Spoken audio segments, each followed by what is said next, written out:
Bonjour à tous et bonjour à toutes. Bonjour à tous et bonjour à toutes. Nous sommes le mardi 23 avril. Nous sommes sur Studio Qualité, il est 8h à Jérusalem et 7h sur Radio J. C'est le premier rendez-vous avec l'actualité israélienne ce matin. Une actualité israélienne qui parle beaucoup ce matin des pourparlers en vue de la formation du prochain gouvernement.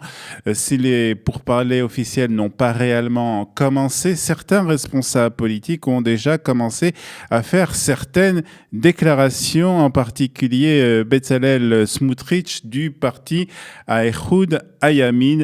Et Bezalel Smotrich a réclamé déjà les portefeuilles de la justice et de l'éducation. Notre demande était et elle reste les ministères de la justice et de l'éducation. C'est ce qu'a affirmé en tout cas cet homme politique hier au micro de la radio publique israélienne, la radio Cannes. Bezalel Smotrich a également indiqué qu'il ferait immédiatement approuver une loi d'immunité qui protégerait le Premier ministre et les députés face à certaines inculpations. Il a ajouté aussi que la condition pour rentrer dans la coalition était une législation d'une loi limitant les prérogatives de la Cour suprême. Ce sont donc les demandes qui ont été formulées hier par Bezalel Smotrich, donc du Ehud Hayamin. Par ailleurs, le Premier ministre aurait offert au leader du parti Kulanu, Moshe Kahlon, le portefeuille des affaires étrangères. C'est ce qu'on a appris en tout cas hier.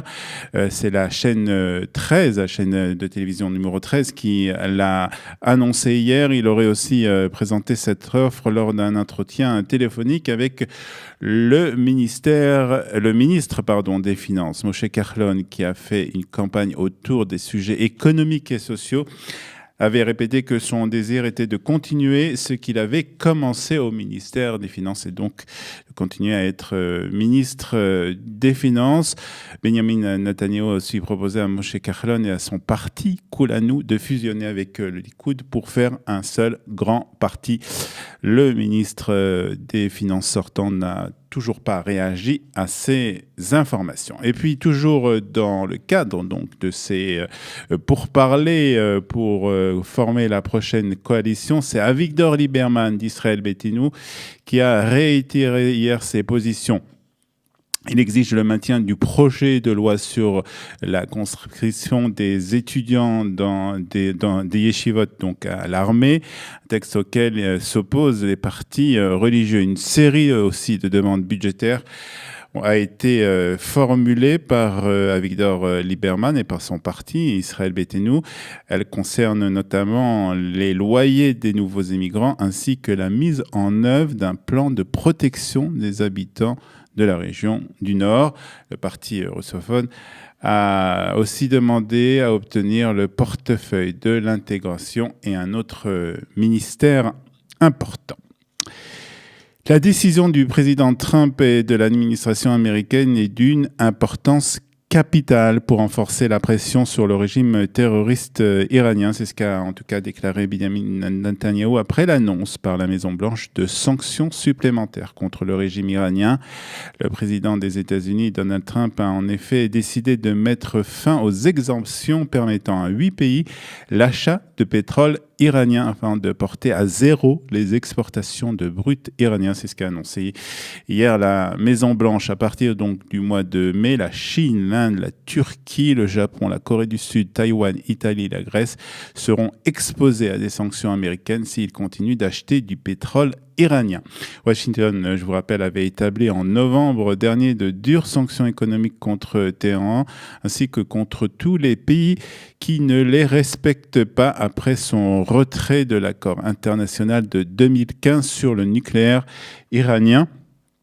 L'interdiction de vente de pétrole avait été la principale mesure. Les États-Unis avaient toutefois à l'époque attribué ces dérogations pour 6 mois, jugeant que le marché mondial ne pouvait supporter une trop brusque annulation des ventes de pétrole iranien. Les attentats terroristes au Sri Lanka à présent. La police du Sri Lanka a découvert hier 87 détonateurs supplémentaires de bombes dans une gare de bus à capitale Colombo, au lendemain donc d'une vague d'attentats qui a fait plus de 290 morts et 500 blessés dans le pays. Le gouvernement sri-lankais a attribué ces attentats à un mouvement islamiste.